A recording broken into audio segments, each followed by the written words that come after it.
¿cuál es la cadencia de pedaleo ideal?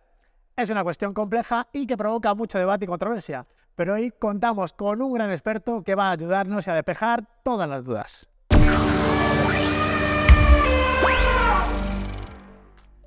Volvemos a contar con Javier Fernández Alba, que es entrenador nacional de ciclismo, director de la Escuela Nacional de Entrenadores de la Federación Española de Ciclismo y el CEO y fundador de Entrenamiento Ciclismo.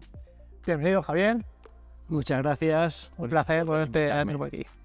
La primera pregunta que nos salta, Javier, es si podías explicarnos los conceptos básicos de cadencia, fuerza y potencia. Y bueno, sobre todo entender la relación que pueden tener entre ellos. Pues sí, la verdad es que es una buena pregunta porque hay mucha gente que este concepto no lo tiene muy claro, ¿no? Habla de fuerza, de potencia y cadencia y no tiene claro cómo se relacionan estos tres conceptos. Y es clave pues para saber hablar de potencia. La potencia está definida por la fuerza que aplicamos en el pedal, lo que también llaman torque, la aplicación de los newtons, y la velocidad con la que el pedal se mueve. O sea, la potencia no solo influye la fuerza a la que aplicas, que muchas veces la gente piensa cuanto más fuerza, más atascado, más potencia. No, error. Es el algoritmo que marca la potencia, aplicación de fuerza, la fuerza y la velocidad gestual, la cadencia. Entonces, al final, los mayores picos de potencia se podrían dar aplicando mucha fuerza muy rápido. De hecho, los sprinters, que marcan picos de 1700 o más, incluso los de pista, son porque llevan 150 pedaladas por minuto y aplican muchísima fuerza con un gran desarrollo. Podríamos decir entonces que la potencia es la consecuencia, ¿no?, de la cadencia y la fuerza. Exacto. Pues la pregunta más difícil, ¿no? ¿Cuál es la proporción ideal para conseguir esa mayor eficiencia de pedaleo posible, para conseguir ahí la potencia que nos interesa? Buena pregunta sin respuesta. Por lo menos la ciencia todavía no nos lo ha dejado claro, ¿no? Ya desde el 2000 y poco está Alejandro de Lucía, sacaba algunos papers, algunos artículos que daban algún reflejo de cómo los profesionales aplicaban esa cadencia para sacar esa mayor eficiencia, ¿no? Que es al final lo que queremos todos, gastar lo menos posible y mover los más vatios posible. Bueno, pues esto no es fácil y no podríamos decir que es una regla que vale para todos, sino que la cadencia, como casi todo de la fisiología y el entrenamiento, va a depender de las características de cada sujeto y de las características de cada situación. Entonces, partiendo de que todos somos diferentes, una de las cosas que podemos analizar en la eficiencia es, gasto poco consumo de oxígeno moviendo más vatios. Y eso en laboratorio se ha hecho, entonces claro, puedes ver que a poca cadencia gasta menos consumo de oxígeno, pero hay un componente que es el mecánico, el de la fuerza, que igual gastas más. Entonces, el ideal es buscar esa relación precisamente de la eficiencia en función de la situación. Y luego también habría que buscar en función del sujeto. Tenemos que tener en cuenta factores neurales, o sea, cómo cada uno somos capaces de enviar desde nuestro cerebro la señal a que nuestro músculo se mueva. Y todos sabemos que hay algunos que son capaces de hacerlo mejor que otros o mandar más señales que otros, por lo cual ya ese es un factor diferenciador entre dos sujetos diferentes.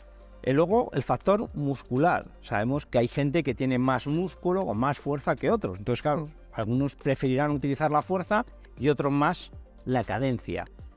El tipo de fibras musculares.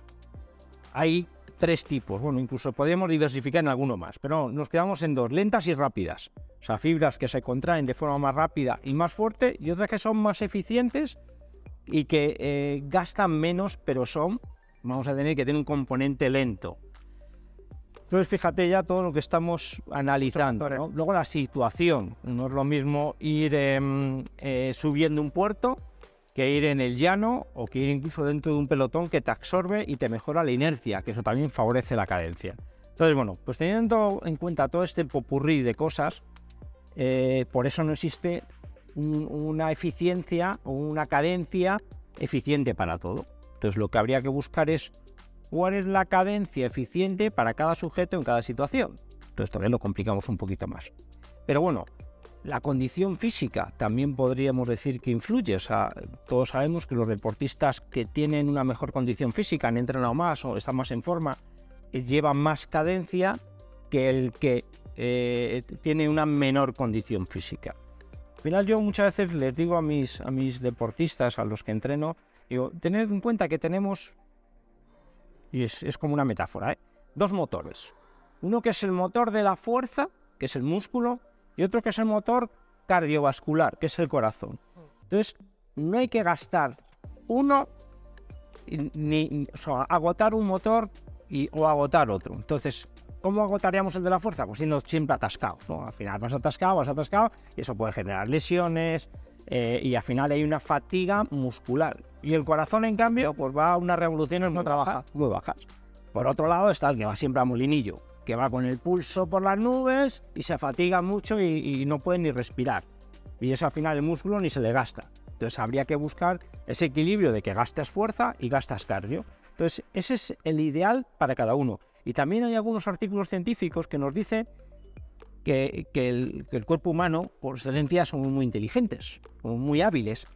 Y buscamos nuestras cadencias para ser eficientes. Y en cada situación, con esta idea, vamos cambiando de cadencia para ser en cada momento eficientes.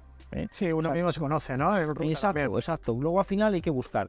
Pero hay que tener en cuenta eso, que ni es bueno ir con mucho molinillo, ni es bueno ir muy atascado. Hay que buscar el equilibrio entre el molinillo y atascado dependiendo de la situación. O sea, teniendo en cuenta estos dos conceptos claves, yo creo que podemos buscar esa eficiencia en el pedaleo. Es fundamental tomar como referencia a uno mismo, sobre todo, ¿no? Conocerse bien, oye, en qué estado de forma estoy en este momento y conseguir eso. Y teniendo, aunque es muy complicado, ¿no? Encontrar ese equilibrio o esa relación ideal, así, aunque nos sirva un pelín de referencia, sobre todo a este ciclista medio, que somos casi la mayoría de los que estamos por aquí y vemos el canal, ¿cuál podría ser, teniendo en cuenta diferentes factores, pues como hablabas, el tipo de terreno, ¿no? Si es más llanito, más subido, ¿cuál podría ser las relaciones perfectas o las cadencias perfectas? Vamos a marcar unos rangos para que todos nos sintamos identificados. Y el que se salga de esos rangos, que se plantee, que seguramente lo está haciendo. Yo ya te digo que me saldré seguro. Pues mira, para ir en llano, si vamos solos, podemos marcar una cadencia de en torno 80 y 90. 80-90, si estás por debajo de 80 tienes que plantear que vas demasiado atascado.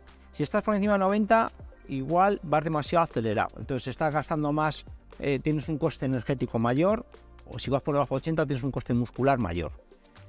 Eso para el llano. Si vamos en grupeta, que ya ahí está el otro componente, que es el factor de la inercia, que nos arrastra, entonces ahí pues suelen salir cadencias más altas. De hecho, en ciclismo profesional, cuando van en el pelotón y van muy, muy rápidos, van gastando poco con cadencias altas, ¿no? Pero vamos, ya te digo, vamos a marcar ese 80-90 de rango y si acaso, si vamos en pelotón o en grupeta, un poquito más, ¿no? Si vamos subiendo, también no lo debemos subir al Angliru que subir el Puerto Morcuera, ¿no? Pero vamos, si vamos subiendo un porcentaje del 5, un 7%, que puede estar casi todas las subidas, 65, 70, 80. Si eres muy finito, muy escalador, igual te sales del 80, ¿no? Pero para que nos valga a todos un poco, 70, 80. Vamos a decir 70, 80, 10 de cadencia menos y con eso yo creo que podríamos estar casi todos, ¿no? Luego sabemos que esto es una campana de Gauss, que estamos los del centro y luego los extremos, ¿no? Los más eficientes, ¿no? Pero en eso los podríamos mover todos, ¿eh? Y yo una pregunta también que me gustaría hacerte, que cuando vamos en llano sobre todo y vamos un poquito apretados, el enemigo máximo es el viento. Es tanto cuando lo tenemos en contra como a favor, que esto para el ciclista de carretera es una tortura. Bueno, una tortura cuando tenemos en contra, a favor es una maravilla. Favorece, ¿no? Pues ahí volveríamos un poco a lo mismo, a la dureza. Antes hablábamos de las subidas, que cuanto más pendiente tiene la subida, más atascado, pues hablamos del Angliru, ahí a lo mejor hay que subir a 60, porque no nos da ni el desarrollo para ello. Con el viento en contra igual, vamos a disminuir también un poquito la cadencia, ¿no? Tenemos un factor negativo y entonces nos obliga a ir más atascado. De la misma forma que cuando el viento nos pega de culo es donde podemos aprovechar y abusar más de desarrollo, ir con una cadencia disfrutar más fluido. Sí, disfrutar más. Y haciendo, Javier, referencia a nuestra última charla, imagino que en esa cadencia también influye la longitud de biela, ¿no? Claro. Este caso. La longitud de biela al final forma parte de ese primer algoritmo de la aplicación de la fuerza. La aplicación de la fuerza va a depender de la distancia del diámetro del eje de giro. Y ese diámetro del eje de giro es precisamente la longitud de biela. De tal forma que con mayor longitud de biela, más fuerza se puede generar. Pero claro, ahí volvemos a lo de antes. Si metemos una longitud de biela muy larga, al final, que parece que nos va a favorecer a generar más fuerza, nos va a disminuir la cadencia, porque claro, vas a desarrollar más circunferencia. Entonces hay que buscar siempre ese equilibrio que va a ir en proporción, que ya lo hablamos un poco, la longitud de piernas principalmente y las características de cada sujeto. Igual, están los que pueden abusar un poquito más de desarrollo, porque son más fuertes, tienen más, vamos a decir, más potencia, más músculo, y los que en cambio pues tienen que ser más eficientes utilizando el corazón, más finitos, que van un poquito con más cadencia. Genial, yo es que, bueno, me imagino que los espectadores de nuestro canal también, pero ya con una charla de estas yo es que ya tengo ganas de empezar a probar, ¿eh? Sobre todo para los que vamos un poco justitos, que tenemos que aprender mucho en este sentido. Sí, al final, ya has dicho, al final el ensayo y error te va a dar tu cadencia eficiente y también la mejora de la condición física nos va a ir dando pie a cada vez usar más cadencia. Y luego también se puede entrenar, o sea, hay las series que mandamos los entrenadores, ¿no? Algunos de supracadencia, que lo que hace es potenciar esa velocidad gestual, que algunas veces si no se entrena, pues se queda como ahí, como deshecho, ¿no? Todo lo que no se entrena, al final no se mejora. Entonces, alguna vez sí que hay que potenciar la cadencia con esa serie de supracadencias que no son eficientes, pero sí que ayudan al sistema nervioso, sistema neural a activarse. Y eso es importante también, ¿no? Entonces, yo animaría a todos los que van atascados de serie porque parece que van más cómodos, porque les sube menos el pulso y ellos se creen que subiendo menos el pulso son más eficientes. No, trabajar un poquito más la cadencia, hacer alguna serie de cadencia. Esto llevará un tiempo de adaptación. Al que está acostumbrado a ir siempre atascado, pues le va a costar ir con un poquito más de cadencia, pero seguro que al final nos lo va a agradecer. Y un consejo ya por añadir, un chascarrillo, revisar. Los que tienen transmisión electrónica, revisar las baterías. Sí. Porque a mí esta mañana no he podido bajar de plato y no me ha quedado más remedio que ir con cadencia baja. Seguro que nos ha quedado todo mucho más claro cómo elegir la cadencia de pedaleo adecuada y también nos ayudará a conseguirla una longitud de biela correcta. Por eso os aconsejamos continuar con el anterior vídeo que grabamos con Javier sobre la longitud de bielas. Lo podéis ver en el enlace de esta etiqueta y también debajo en la descripción del vídeo. Pues muchas gracias, Javier, por esta maravillosa conversación que hemos mantenido. Pues nada, muchas gracias a vosotros por volver a invitarme. La verdad es que estoy encantado de colaborar y poder poner mi granito de arena en todos los que nos escuchen e intentar ayudar a que disfruten más de la bicicleta, que es el objetivo. Y a conseguir ahí una buena potencia. Muchas gracias. Os recordamos que el equipo de entrenamiento ciclismo cubre el asesoramiento integral de ciclistas de todos los niveles, desde principiantes con afán de mejora hasta ciclistas profesionales, y lo podéis conocer en este enlace. Bueno, Javier, pues si hay algo que nos gusta tanto como montar bici, y ya lo siento por ti, son los chistes malos. Y tengo uno preparado que yo creo que, bueno, es malo, pero está bien. Dice, perdone, mire, es que llevo 30 minutos esperando a que me traigáis el pulpo. Y dice, ¿a la gallega? Y dice, o sea, a la cámara, yo que sé de dónde viene la muchacha. Pues nada, muchas gracias a todos. No olvidéis suscribiros, activar la campanita y hasta el próximo vídeo.